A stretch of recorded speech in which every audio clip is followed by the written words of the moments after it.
Je dis à une âme, attention avec ce système. Ce système où vous allez chercher quelqu'un pour lui parler de vos problèmes. Donnez des informations à cette personne. Cela va vous détruire. Parlez à votre conjoint. Soyez capable de communiquer. Soyez capable de parler. Voilà pourquoi je donne un autre conseil gratuit. Un homme, une femme mariée doit être capable de prier pour le cœur de son conjoint. Prie pour le cœur de ta femme, prie pour le cœur de ton mari. Demande à Dieu de prendre le contrôle de ce cœur-là. Ne négligez pas cette prière. Ne priez pas seulement pour que votre mari vous rende heureuse, pour que votre femme soit une bonne femme. Priez pour que vous soyez capable de vous incliner devant la parole de Dieu quand elle parle. Est-ce que quelqu'un m'entend? Parce que lorsque ça chauffe dans le foyer, frère, il faut qu'il y ait l'arbitre. Et des fois, on a besoin d'un arbitre spirituel. Vous vous disputez, mais à un moment, vous vous arrêtez, vous dites, ça c'est le mal qui est entré. Nous devons attaquer le mal, chasser le mal. Parce que de toutes les manières, toi, tu dois réussir. Je suis d'accord avec ça. 2 Chroniques 20 dit, confiez-vous. Confiez-vous en l'Éternel. Et vous serez... Oh, je croyais qu'il y avait des lecteurs de la Bible ici. Confiez-vous en l'Éternel et vous serez affermis. Confiez-vous en ses serviteurs, d'autres versions, confiez-vous en ses prophètes et vous réussirez. J'aime la version Parole de vie qui dit, confiez-vous en ses prophètes et vous aurez la victoire dans tout ce que vous faites. Vous aurez la victoire dans votre mariage. On dit, confiez-vous en l'Éternel, d'abord en l'Éternel, et vous serez affermis. Si vous vous confiez en Dieu, il y a des choses, comme je l'ai dit hier, que vous serez capable de supporter. Vous allez supporter parce que Dieu va vous faire grandir. Parce que Dieu va créer une certaine solidification en vous. Mais confiez-vous en ses serviteurs pour réussir dans votre foyer. Ne créez pas des boîtes noires, cherchez un homme de Dieu. Il y a quelqu'un qui me dit, maman, un homme de Dieu. Moi, j'ai été déçu par un homme de Dieu. Je dis ceci à cette personne. La Bible dit, vous les connaîtrez par leurs fruits. Le problème avec toi, est-ce que je parle? Le problème avec toi, c'est que toi, tu aimes te confier auprès des hommes de Dieu qui vomissent le feu. C'est ce qui t'attire. Toi, tu es tellement, permets-moi de te le dire, tu es tellement charnel que toi, ce qui t'attire, c'est ce que tu vois. Quand tu vois un homme de Dieu qui commence à crier, qui commence à faire tomber les plafonds, tu dis, voilà, c'est là où je vais aller parler. Frère, vous ne les connaîtrez pas par leur onction, mais par leurs fruits. Je reprends. Vous, la Bible ne dit pas, vous les connaîtrez par leur degré de prière. La Bible ne dit pas, vous les connaîtrez par leur niveau d'onction. Vous le connaîtrez par leurs fruits. Le fruit ne se cache pas. Le fruit s'expose toujours. Est-ce que quelqu'un m'entend? Même la manière de parler, c'est le fruit. Toi, frère, ma soeur, tu vas vers un homme de Dieu, tu dis que tu as des problèmes dans ton couple. Il te dit, d'accord, on va prier. Tu vas me suivre à la montagne là-bas, on va aller prier là-bas. On ne peut pas prier ici. Voici comment tu me regardes. On ne peut pas prier ici. Il t'amène à la montagne là-bas. Maman, regarde l'âge que tu as. Tu es fatigué déjà. Le pied, des fois tes jambes ont des douleurs. Mais il t'amène dans une montagne où tu escalades. Tu escalades. Tu montes. Depuis que tu as commencé, tu montes. Comme Moïse sur le mont Sinaï. Tu arrives au sommet. Arrivé là-bas, maman, viens maintenant, on va aller prier. Il t'amène à prier. Là où vous allez prier, vous êtes seulement à deux. Lui et toi.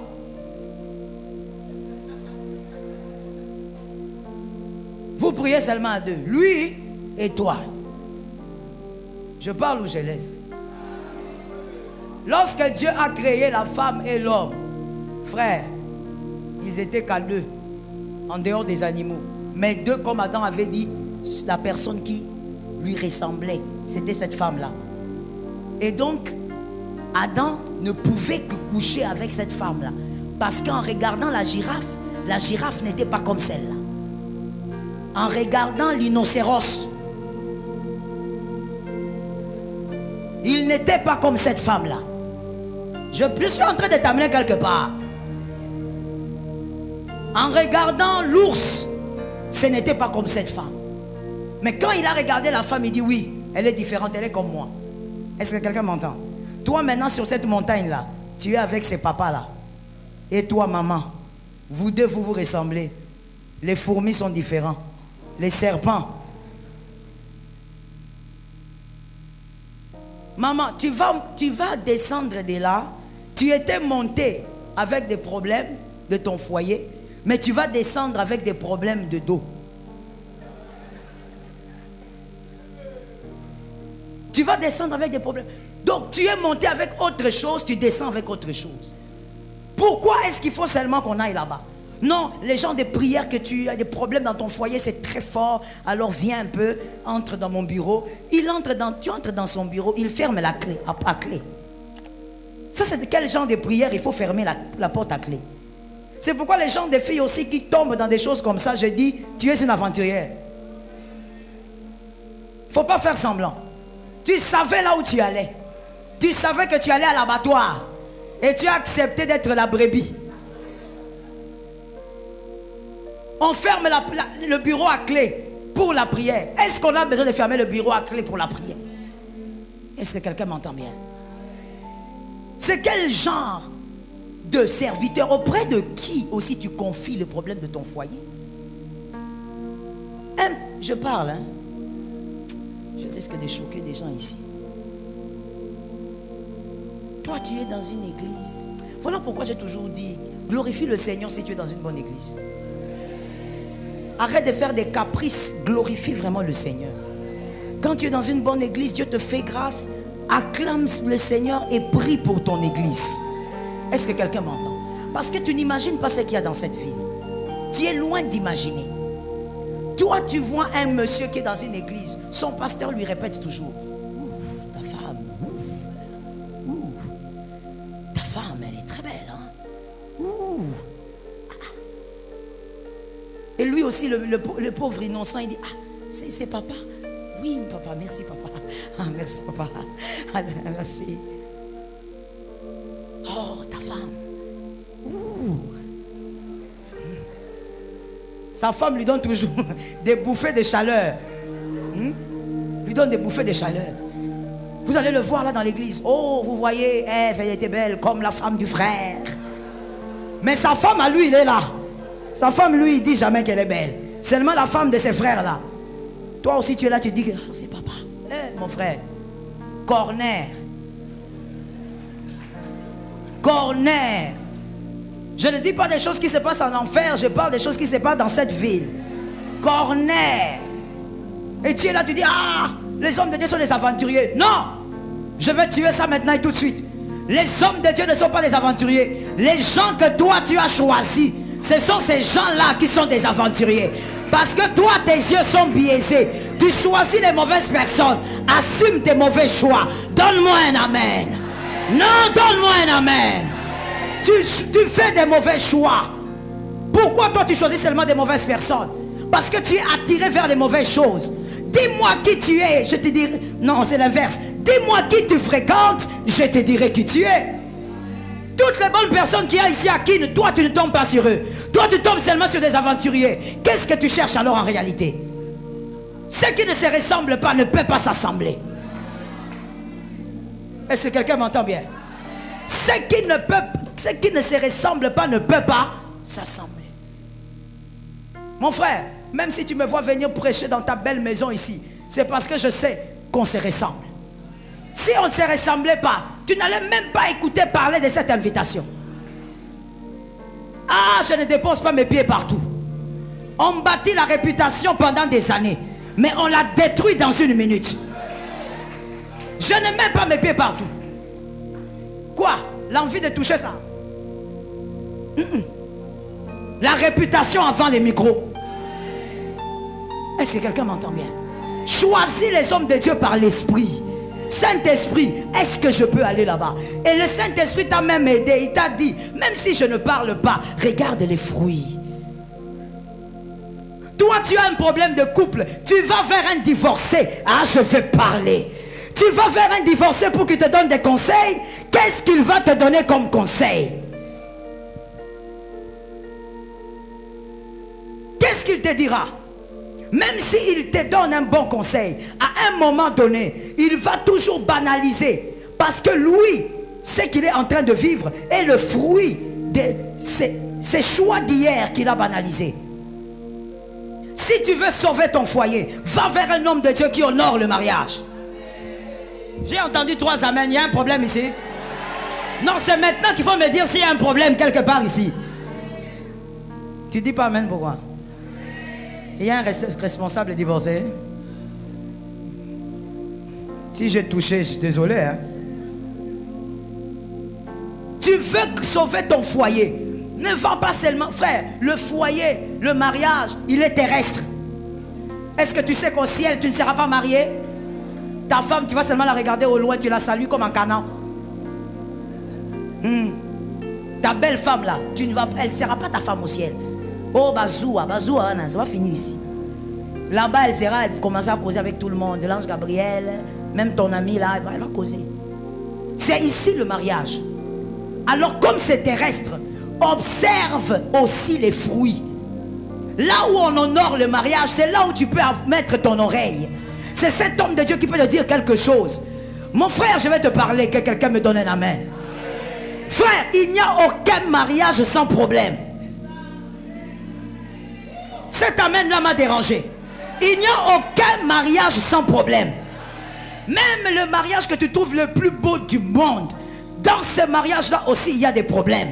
Mais comme je le disais hier, la différence est créée dans la maturité, la manière de gérer leurs problèmes.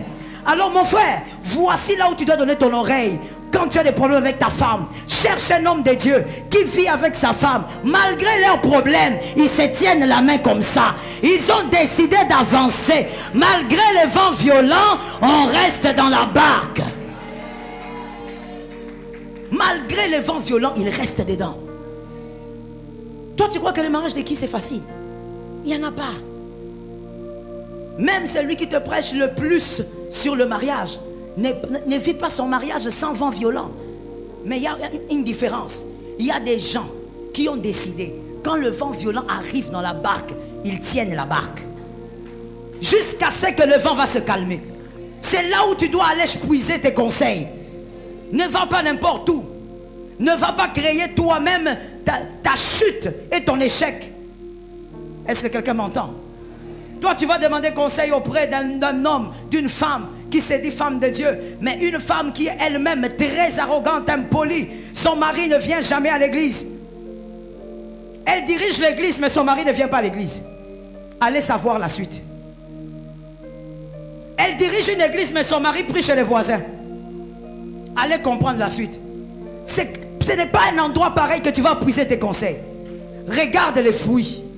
Est-ce que je peux parler? Ne va pas vers des noms, va vers des fruits. J'ai besoin de 3 amen. J'ai demandé 3, vous m'avez donné 1. J'ai dit ceci. Je vais tuer ça maintenant et tout de suite. Surtout au milieu de la jeunesse. N'allez pas vers les noms, allez vers les fruits. La Bible n'a pas dit celui qui a plus de vues sur Facebook, c'est celui-là qu'il faut aller consulter. La Bible dit, vous les connaîtrez par leurs fruits. Regarde les fruits. Non, celui-là, il est connu. Ce n'est pas à cause de sa renommée qu'il y a forcément la paix chez lui. Les fruits. Est-ce que quelqu'un m'entend? Ainsi, vous voyez des jeunes venir à chaque fois qui sont impressionnés, que vous êtes toujours impressionnés. Vous courez vite, vous donnez votre tête. La tête que tu donnes là, est-ce que tu sais que c'est une porte d'entrée? Est-ce que tu sais que ça fait partie des portes d'entrée les plus puissantes de la porte, du corps? La tête. Tu donnes ta tête. Tu étais un garçon calme ici à l'église. Tu gérais tes pulsions. Mais depuis qu'on t'a imposé les mains, tu commences maintenant à attaquer même ceux qu'on n'attaque pas. Même les femmes d'autrui, tu les poursuis. Parce qu'on a déposé quelque chose chez toi. Il ne s'agit pas de nom. Il ne s'agit pas de la grandeur d'une église. Il s'agit du fruit. L'homme de Dieu qui a le fruit, c'est celui-là qui peut te permettre de manger le fruit. C'est celui-là qui peut te permettre d'avoir des conseils qui vont te... Par la puissance de Dieu, ton foyer ne doit pas échouer parce que tu es allé vers une mauvaise personne. Est-ce que quelqu'un est d'accord avec moi? Ton foyer doit être protégé. Et tu dois choisir les personnes. Que Dieu vous bénisse. Tu dois choisir les personnes. Choisir vers qui tu iras. Reste dans la barque même quand le vent est violent. Ne donne pas ton oreille à n'importe qui, mais ne dis pas aussi ce qui te concerne à n'importe qui. Ne crée pas ton malheur de demain. Les choses doivent se dire entre toi et ta femme. Deuxièmement, entre... J'ai entendu ici derrière, mais là-bas, je n'ai pas entendu. Deuxièmement, entre toi et les hommes de Dieu. Troisièmement, toi et le Saint-Esprit. Bien-aimé, un peu plus de sagesse. Est-ce que quelqu'un m'entend? Un peu plus d'intelligence. La Bible déclare, tu risques de perdre ton héritage par ta propre faute. Ce verset m'a toujours intrigué. Et ça m'a toujours intrigué depuis des années quand je lis. Tu perdras ton héritage, dans d'autres versions, par ta propre faute. Qu'est-ce que Dieu a envie de dire? Donc il est possible que Dieu te donne une chose qui te revient. C'est vraiment à toi, mais tu le perds. Pas à cause d'un démon, à cause de toi. Pas à cause d'un esprit mauvais, mais à cause de ton manque de sagesse. Parce que tu as introduit les gens qu'on n'introduit pas dans le foyer. Tu perds ton héritage. La chose était bonne, mais la chose commence à travailler contre toi. Que Dieu t'épargne au nom de Jésus. Que Jésus te bénisse. Que Jésus bénisse sa parole.